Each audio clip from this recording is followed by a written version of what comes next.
سوالف، لا تصعد لا يصير بيك شيء، اخاف عليك ابني. ماشي بابا، بس قل ليوسف لا يلح ولا يتوسل بي، تساعدني صعدني. ايه عافية عاشت ايدك، ولو انا ما راح امن هيك. امشوا وياي خلي اقول لعمكم يدير باله عليكم. يلا تعالوا. عافية حديقة شلعة قلبي، ايش قد اعدل بيها وانظف بيها ما يفيد، ترجع وسخة. راح ابوي زين شفتك هنا. خير اخوي اخو ماكو شيء.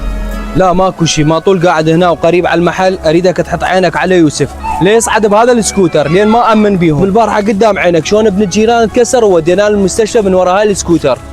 حبيبي اخويا ولا يهمك، انا عيني عليهم، روح كمل شغلك اخويا. هسه يلا طمنتني، راح اروح اكمل شغلي وارجع. يلا مع السلامه. ميمو ويوسف اريدكم قدام عيني تلعبون، سمعت ابوك ايش قال، خليه يظل باله عليكم. يلا حبايبي قدامي اريدكم. ماشي عمو تدلل، يلا يوسف. قلت ميمو اخويا